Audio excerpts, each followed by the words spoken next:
देशभरात मंकीपॉक्सची चिंता वाढली आहे. जागतिक आरोग्य संघटनेने या आजाराला जागतिक आरोग्य आणीबाणी घोषित केले. आफ्रिका आणि स्वीडन शिवाय भारतालाही याचा धोका आहे.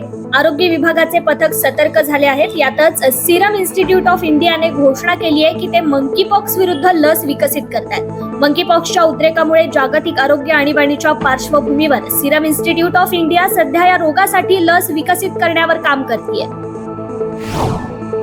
इस्रायलने ओलीस करार प्रकरणात अमेरिकेचा प्रस्ताव स्वीकारलाय. मात्र हमासने अमेरिकेच्या प्रस्तावाला प्रतिसाद दिलेला नाहीये. इस्रायल नंतर ब्लिंकन इजिप्त आणि कतारलाही भेट देणार आहेत.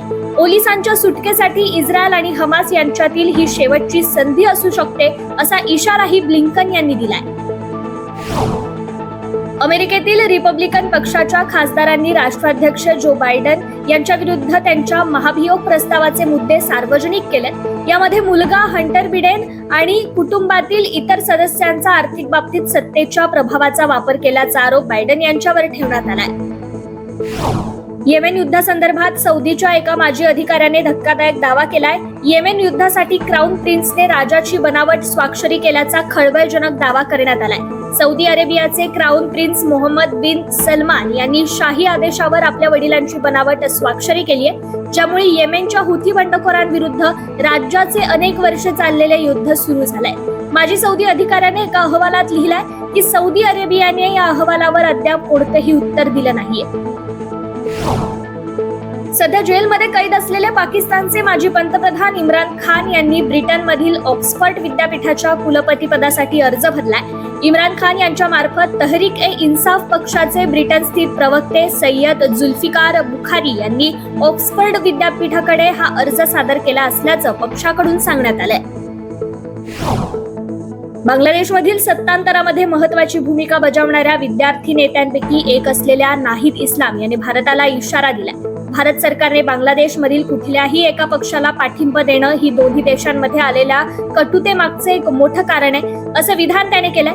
नाहिद इस्लाम हा सध्या बांगलादेशची सत्ता चालवत असलेल्या सरकारमध्ये माहिती आणि प्रसार सल्लागार आहे. अमेरिकेत सध्या निवडणुकांचं वारं वाहत आहे. या निवडणुकीत राष्ट्राध्यक्ष पदासाठी डोनाल्ड ट्रम्प हे देखील मैदानात उतरलेत. यावेळी त्यांनी प्रचार जोरात सुरू केलाय. दरम्यान डोनाल्ड ट्रम्प यांनी आज मोठी घोषणा केली आहे. त्यांनी आपल्या प्रचारादरम्यान जाहीर केलंय की जर ते या नोव्हेंबरमध्ये अध्यक्ष झाले तर ते टेस्लाचे सीईओ एलन मस्क यांना आपल्या मंत्रिमंडळात सहभागी करून घेणार असल्याचं म्हटले. युक्रेनच्या लष्कराने रशियाच्या कुर्स्क या प्रांतातील आणखी एक महत्वाचा पूल हल्ला करून उद्ध्वस्त केल्याची माहिती समोर आली आहे. याचा व्हिडिओ युक्रेनच्या हवाई दलाचे कमांडर मायकोला ओलेशचुक यांनी सोशल मीडियावर शेअर केलाय. या पुलाचे धोरणात्मक महत्व आहे. तो बंद झाल्यानंतर रशियाच्या पुरवठा साखळीवर मोठा परिणाम होणार असल्याचं ओलेशचुक यांनी सांगितलंय. पाकिस्तानच्या दक्षिणेकडील भागात सध्या मुसळधार पाऊस पडतोय. त्यामुळे अनेक भागात भूस्खलन आणि पूरस्थिती निर्माण झाली आहे. पुरामुळे उत्तरेला जोडणारे अनेक महामार्ग बंद झालेत. गेल्या 24 तासात पंजाब प्रांतातील विविध भागात 14 जणांचा मृत्यू झालाय असं प्रांतीय आपत्ती व्यवस्थापन प्राधिकरणाचे अधिकारी इरफान अली यांनी सांगितलंय. जम्मू काश्मीरमध्ये आज पहाटेच्या सुमारास भूकंपाचे सलग 2 धक्के जाणवलेत. अचानक जमीन हादरल्याने गाढ झोपेत असलेले लोक घाबरून घराबाहेर पडले. रिश्टर स्केलवर पहिल्या भूकंपाची तीव्रता 4.9 तर दुसऱ्या भूकंपाची तीव्रता 4.6 इतकी होती. भूकंपामुळे कोणतीही जीवित किंवा मालमत्तेची हानी झाली नाहीये असं नॅशनल सेंटर फॉर सिस्मॉलॉजी कडून सांगण्यात आलंय. जम्मू काश्मीरच्या उधमपूर मधील चील आणि टुडू भागात जम्मू काश्मीर पोलीस आणि सीआरपीएफचे विशेष पथक गस्तीवर होतं. यावेळी दहशतवाद्यांनी या पथकावर गोळीबार केलाय. यानंतर पोलीस आणि सीआरपीएफच्या विशेष पथकाकडून जोरदार प्रत्युत्तर देण्यात आले. मात्र या चकमकीमध्ये सीआरपीएफच्या एका अधिकाऱ्याला गोळी लागली. यानंतर हॉस्पिटलमध्ये दाखल करण्यात येत असताना त्या अधिकाऱ्याचा मृत्यू झालाय. दरम्यान सध्या ही जवान आणि दहशतवाद्यांमध्ये चकमक सुरू असल्याची माहिती सांगितली जाते. बदलापूरमधील आदर्श शिक्षण संस्थेच्या शाळेत 13 ऑगस्ट रोजी 2 लहान मुलींवर सफाई कर्मचाऱ्यांनी लैंगिक अत्याचार केल्याचं समोर आलंय. त्यानंतर संतापलेल्या पालकांनी आज बदलापूर रेल्वे स्थानक आणि आदर्श शाळेच्या बाहेर आंदोलन सुरू केलंय. आंदोलकांनी शाळेत घुसून तोडफोड केली आहे, तर रेल्वे स्थानकावर असलेल्या आंदोलकांनी पोलिसांवर दगडफेक केली आहे. त्यानंतर गृहमंत्री देवेंद्र फडणवीस यांनी या प्रकरणी आरोपीला तत्काळ शिक्षा व्हावी यासाठी सरकार तत्काळ प्रयत्न करत असल्याचं सांगितलंय. या प्रकरणाच्या चौकशीसाठी SIT स्थापन करण्यात आल्याची माहिती देवेंद्र फडणवीस यांनी दिली आहे. कोलकाताच्या RG-कर हॉस्पिटलमधील महिला डॉक्टरवर झालेल्या अत्याचाराच्या प्रकरणाची सर्वोच्च न्यायालयाने स्वतःहून दखल घेत पश्चिम बंगाल सरकारवर जोरदार टीका केली आहे. सर्वोच्च न्यायालयाने CBI कडून 22 ऑगस्ट पर्यंत अहवाल मागवलाय. आरोग्य कर्मचाऱ्यांच्या सुरक्षेसाठी सर्वोच्च न्यायालयाने 10 सदस्यांची नॅशनल टास्क फोर्स स्थापना केली आहे. यामध्ये वैद्यकीय सदस्यांचाही समावेश करण्यात आला.